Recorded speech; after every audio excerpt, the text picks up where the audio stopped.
Екібастұз тұрғындары 4-ші күн қақаған қыста жылусыз отыр. Осы апатқа байланысты Павлодар облыстық прокуратурасы қылмыстық іс қозғады.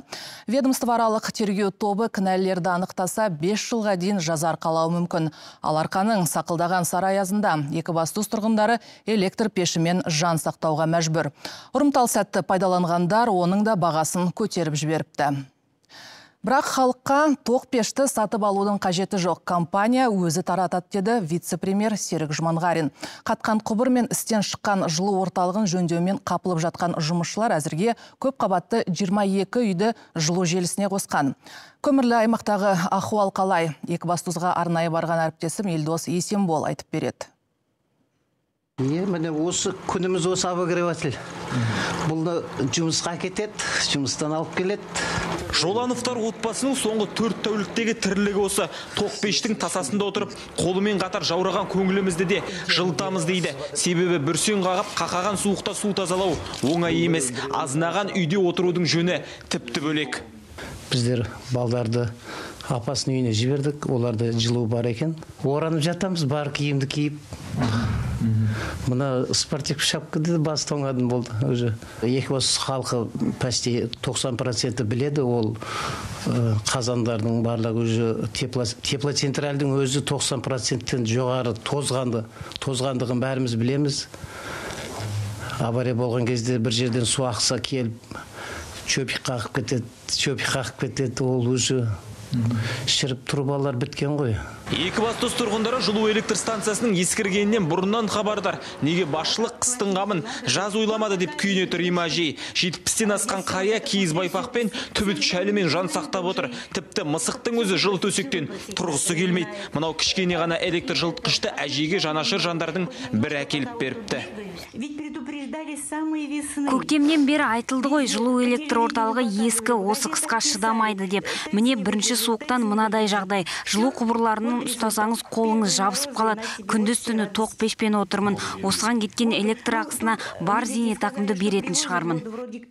Мынау терезе бүгінгі Екібастұздың айнасы болып тұрғандай аққар көк мұз болып қатып қалған. Жарайды, терезені былай қойғанда мұндағы адамдар өздері қатып қалмаудың амалын қылып отыр. Ал үйге жылу беруі тиіс құбырлардың сиқы мынау. Мұндан су атқылағанда мына жерді құдды бір мұз айдынына айналдырғандай.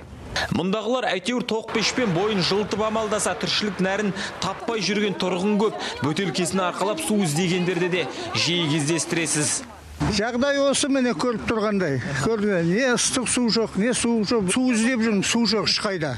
Ал қала көшелеріндегі көрініс осы. Әр жерден бұрқыраған буды байқамау мүмкін емес. Расында кірпігіне мұз қатқан жұмысшылар жанталасып жатыр. Айналаға темір терсек тарыдай шашылған. Жағдайды тезірек түзеу үшін көрші өңірлерден көмекке келген.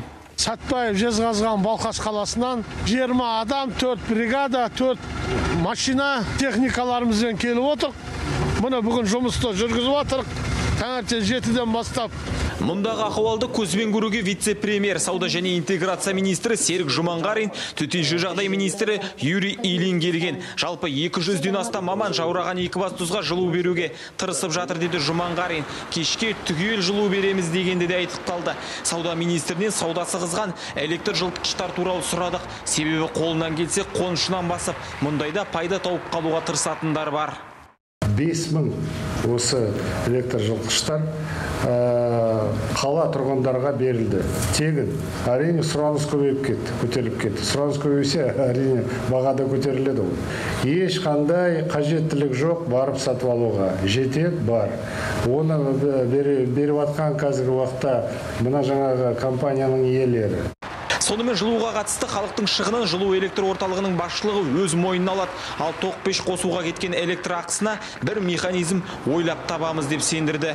Электроэнергияның шығу өскен кезде, әрине осы мәселеге қазір оны қарастырамыз, қандай механизм табамыз. Неге десеңіз, осы электроэнергия жағынан монополист ол басқа заңды тұлға, басқа мекеме. Сондықтан, мысалы, осы ЦАИК компанияның иелері өтеп беремі. Біз осы мәселеге жеке оны есептеп, осы біріншіден осы апатты жағдайды және төтенше жағдайды біз жою керекпіз. Әйтеуір ілдалап Екібастұзда тіршілік жалғасып жатыр. Тіпті бүгін таңғы 8-де бір келіншектің аман есен босанғанын Жұманғарин мырза қуана жеткізді. Әрине, Ақжолтай жаңалық, енді сол сәбилер суықта тоңбаса болғаны. Елдос Есенбол, Ұлағат Мерғалиев, КТК, Павлодар облысынан.